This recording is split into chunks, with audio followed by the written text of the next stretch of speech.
has been called the common cold of emotional disorders, the most prevalent ailment facing our society today.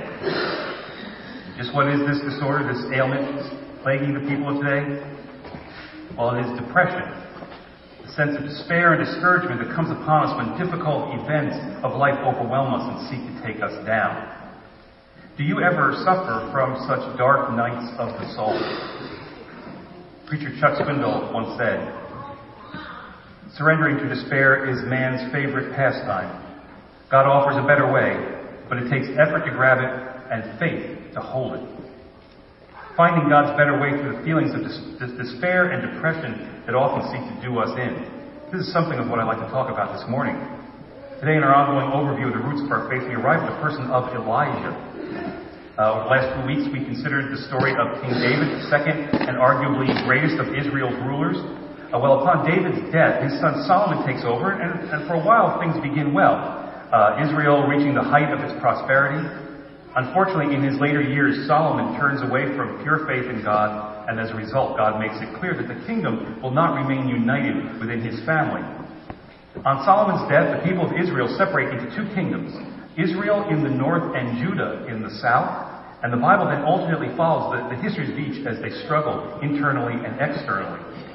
Basically, it's a story of the people continually turning away from God and needing to be brought back. And for this purpose, a new cast of characters appear, namely the prophets. Individuals called to speak the word of God, to challenge the evils of this world, and to point the people back to the Lord. Elijah being generally considered to be one of the greatest of these prophets. Elijah appeared during one of the foulest times in Israel's history, and he was a truly remarkable person, bold, spirit-filled, a great miracle worker. He is one of only two people mentioned in the Bible who left this life without dying, just being taken up to God. Thus, those of the Jewish faith still await his return today. A truly amazing individual in whom God did great things. However, in our text today, we see a little something of the other side of his story. The setup is this. Elijah was a prophet during the reign of King Ahab, one of the most weak-willed, corrupt kings in Israel's history. And Ahab's wife, Jezebel, the true power behind the throne, was a worshiper of the pagan god Baal, and it made it her mission to make this the official state religion. Well, the one true God will not have that, so God sends Elijah to challenge the priests of Baal to a contest to prove who is the real God. It is a great comic scene, which unfortunately we don't have time to get into here. However, I would invite you when you go home today over lunch, read it. It's 1 Kings chapter 18. It's a great story. But anyway, suffice it to say, Elijah wins resoundingly. Baal is shown to be a false god. The people turn on the pagan priests. It's a great day for the Lord. However, as the scene ends, word of this defeat reaches Queen Jezebel, and she is not amused.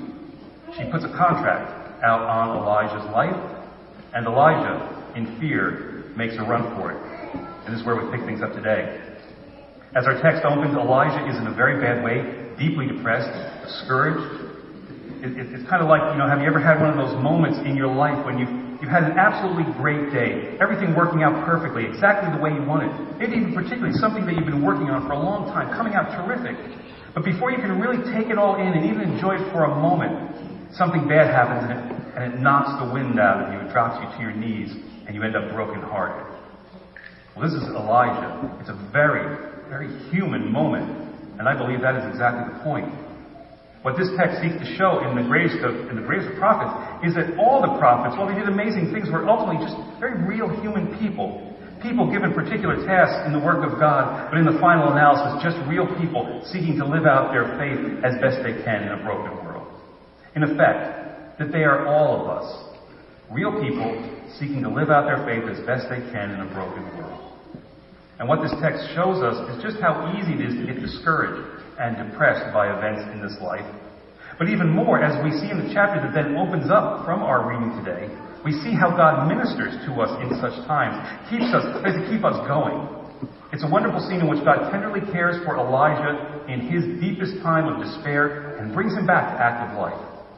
The lesson being, this is what God seeks to do for all of us and can do for all of us. And this is what I'd like to look at.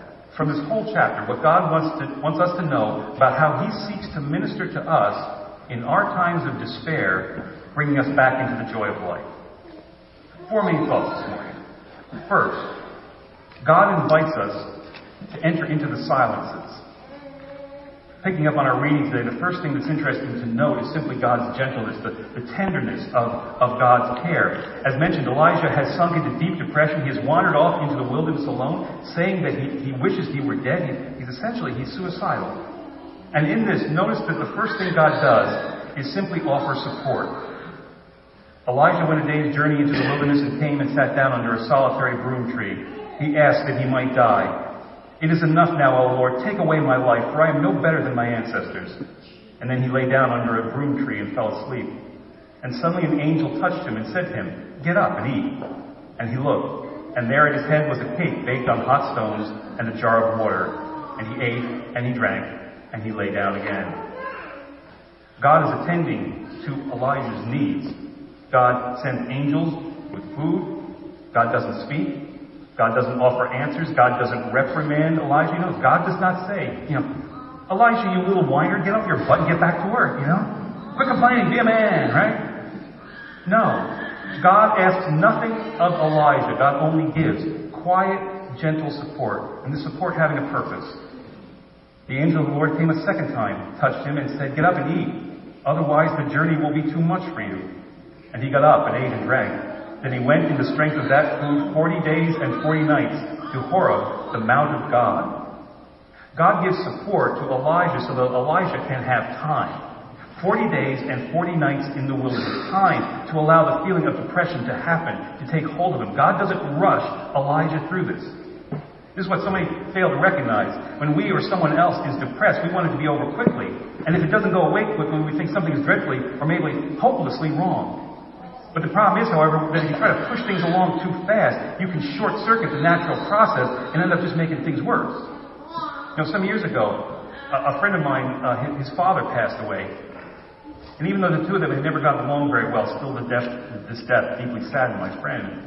Unfortunately, however, my friend, in typical, sort of manly, macho fashion, he felt it wasn't right to allow himself to really feel sad about this.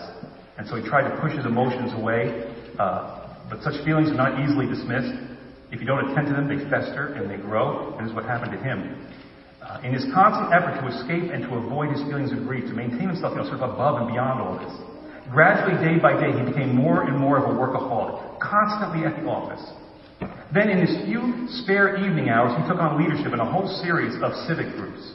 He would never come home and just stop and think and feel. And well, you can imagine the results. He's never home.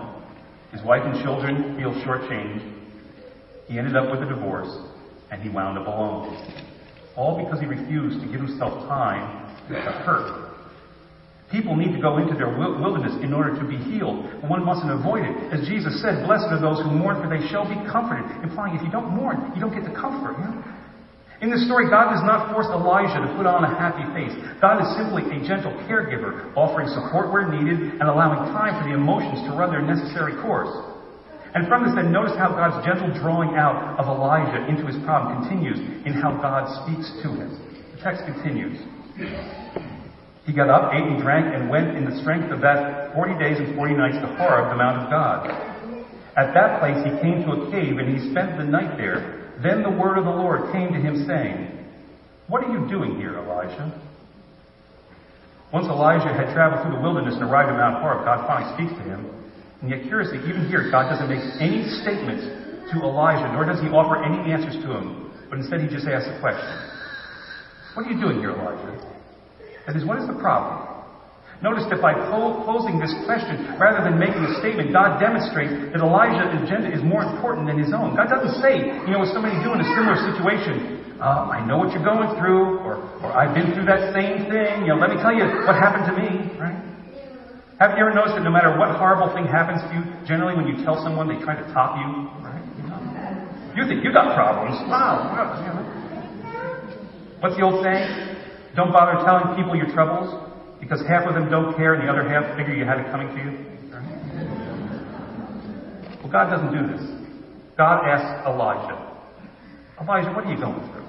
That is, God doesn't say, "Elijah, this is what your problem is." God says, "Elijah, what is your problem?"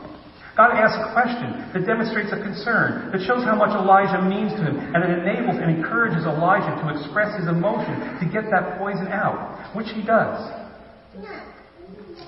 Elijah answered, I have been very zealous for the Lord, the God of hosts. For the Israelites have forsaken your covenant, thrown down your altars, and killed your prophets with the sword. I alone am left, and they are seeking my life to take it away.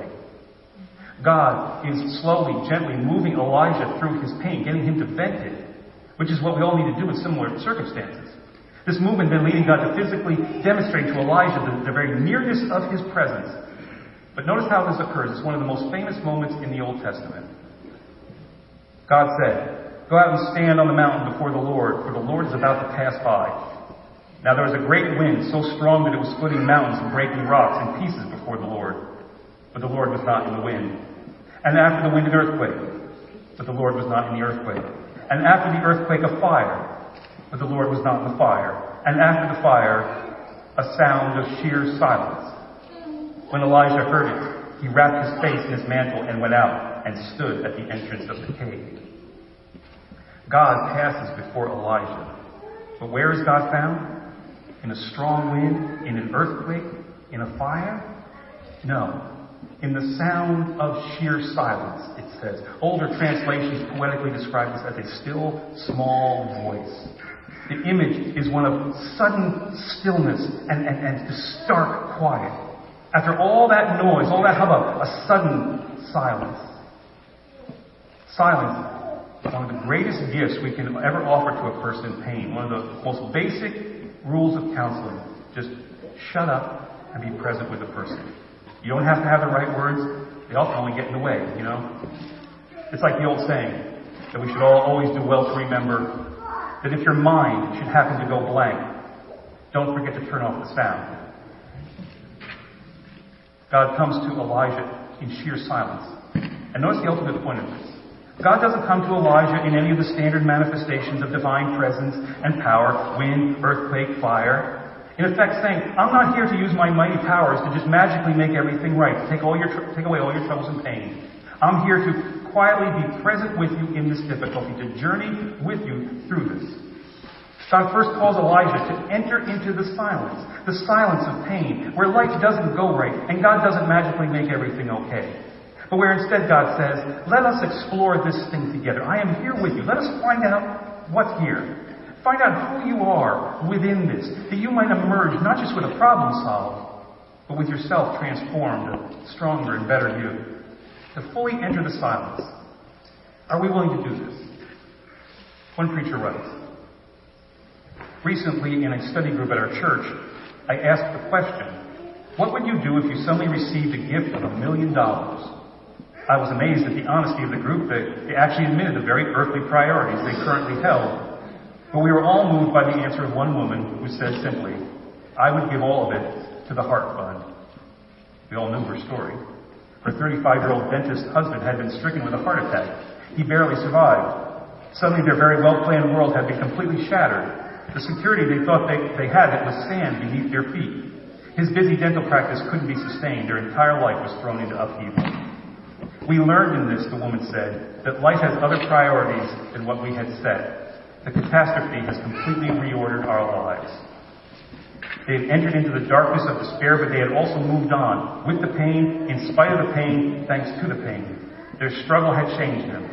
They grew closer to one another, appreciated each other more, and became more aware and involved in the struggles of others.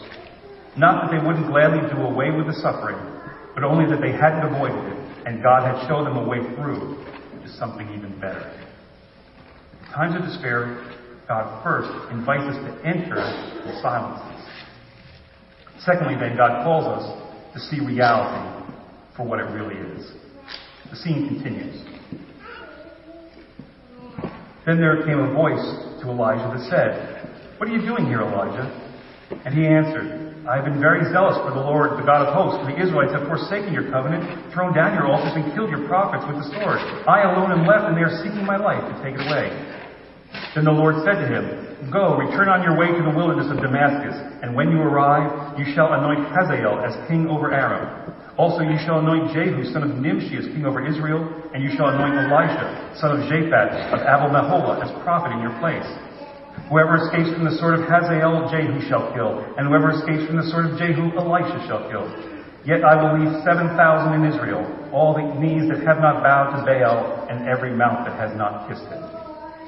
Following God's appearance to Elijah in the sound of sheer silence, God once again repeats the question, and Elijah once again repeats his answer.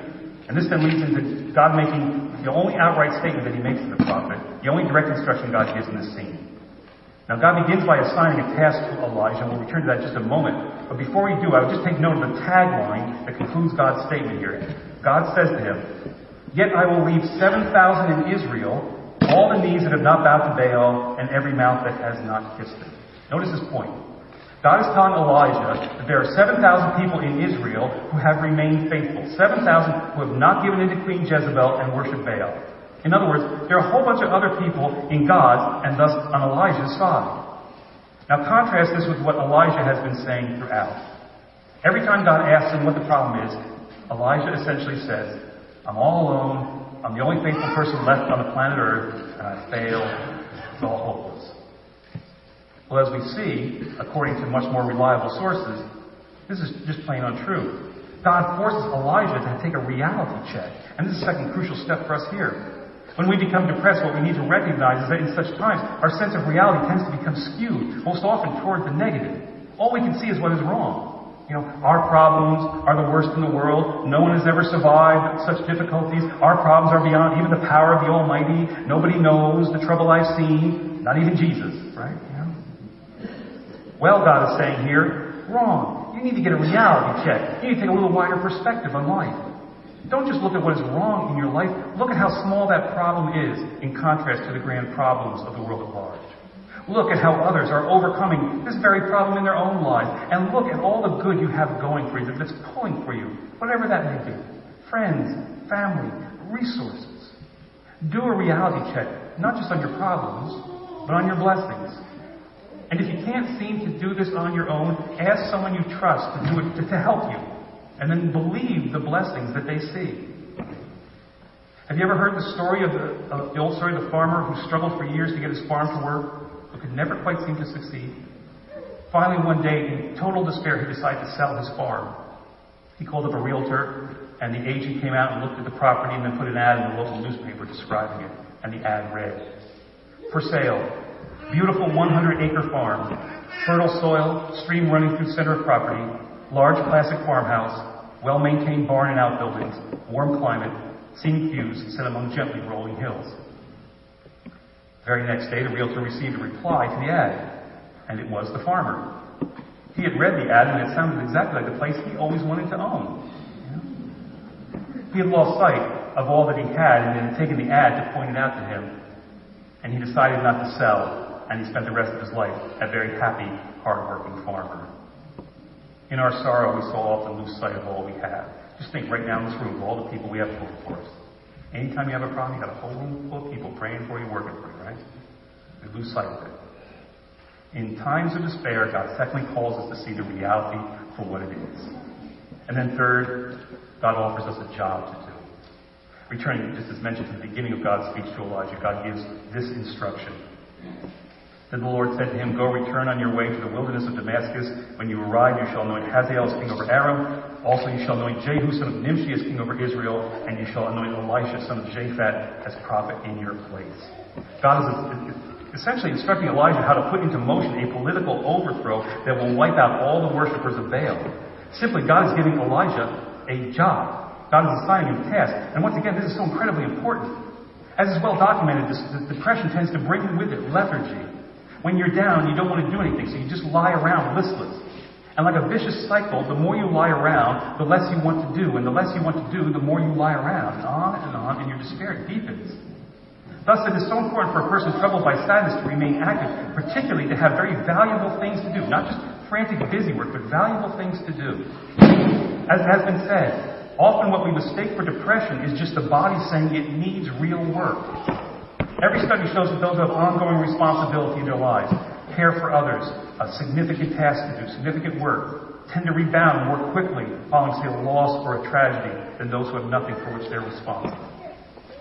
A famous psychiatrist was once asked what the best cure for depression was, and he replied, "Get up, go out your front door, Find someone in need and help them.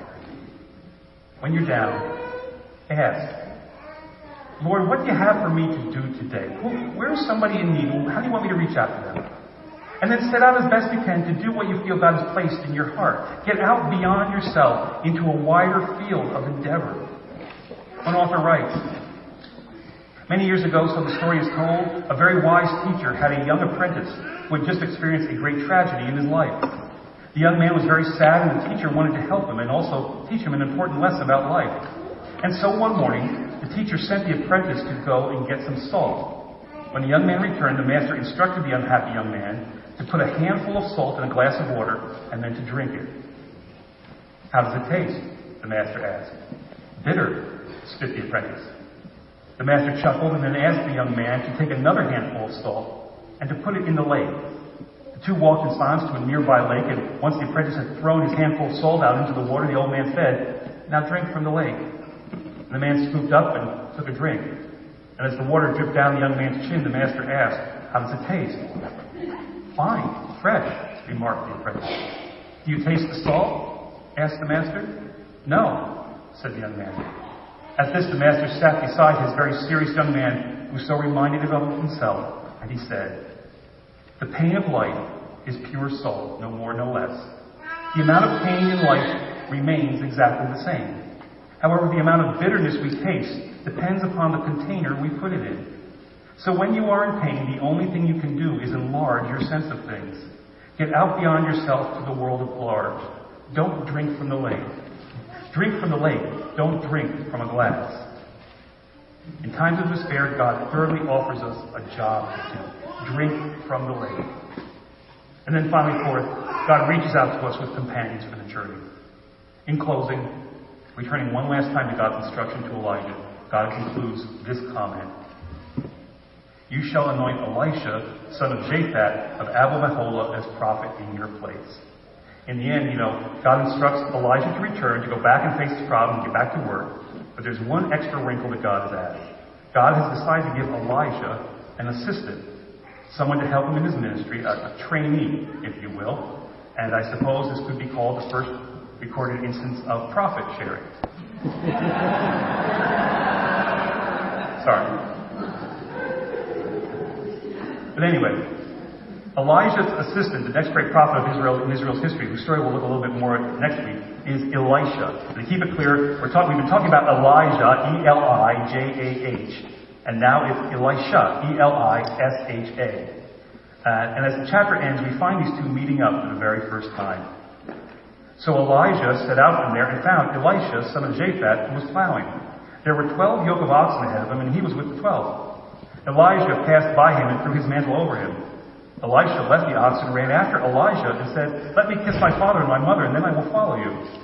Then Elijah said to him, "Go back again, for what have I done to you?" Elisha returned from following him, took the yoke of oxen and slaughtered them. Using the equipment from the oxen, he boiled their flesh, gave it to all the people, and they ate. And then he set out and he followed Elijah and became his servant. Picture it. Elisha is at the family farm. He's out plowing the field. Now, he's not plowing, though, in an ordinary manner. Ordinarily, when one would plow, one would have an ox pulling the plow, or maybe a yoke of oxen, 2 animals. But as the text describes, Elisha is plowing with 12 yoke of oxen. That's 24 animals at once under his control. Obviously, this farm boy has been working out. And you can almost imagine Elijah coming down off the mountain, knowing he needs to get over his depression, but still, he's going rather grudgingly, not really over it yet, not really wanting to get over it yet, as we all often do, And what does he run into straight off? Elisha. This great, big, muscle-bound kid plowing a field with 24 yoked animals. And you can almost imagine Elijah thinking, "Give me a break," right? And you can almost hear God's sense of humor. It's like they saying, "Hey, Elijah, don't think you have any power on your side, that everything's hopeless? Get a load of this kid over here," The chapter that began in despair ends with a little bit of a chuckle, a smile, a laugh, and with these two companions now sharing the journey, brought together by the mercy of God. That's the final lesson for us all. In times of despair, trust that God is reaching out to you with help, and recognize that this help most often comes in the form of a person, Someone who comes your way for a moment or for forever, through which God seeks to work in your life. Resolve to be this presence to someone else in need, and open your heart to this presence in your own neediness. It is the presence of God. Author Stephen James writes, I sat in my darkened living room. The sun was setting, the sky was dark. My son had been killed in a car crash that morning. I didn't want to go on. I cried out, how could you let this happen, Lord? But God was silent. Just then the doorbell rang. Opening the door, there was a man about my age, holding a casserole. He said simply, I heard about you from a friend at work. This is for you. And then he handed me the casserole and he turned and left. I carried the food into the kitchen and I set it on the table. I didn't want to eat. But there, taped on the top of the foil, was a note, and it read, My son died 3 years ago. I wish I could say that I have an answer, but I don't. All I know is that someone showed up at my door at sunset 3 years ago with a meal. Your friend in Christ, Mark. I went and got a fork, sat down, rolled back the foil, and began to eat. And life continued. Surrendering to despair is man's favorite pastime. God offers a better way, but it takes effort to grab it and faith to hold it. Elijah, a great man, prone to despair, who God ministered to. When despair and depression overtake you, remember, God invites us to enter the silences. God calls us to see reality for what it is. God offers us a job to do, and God is reaching out to us with companions toward the journey. God brought Elijah back to a life of joy, and he can do the same for you.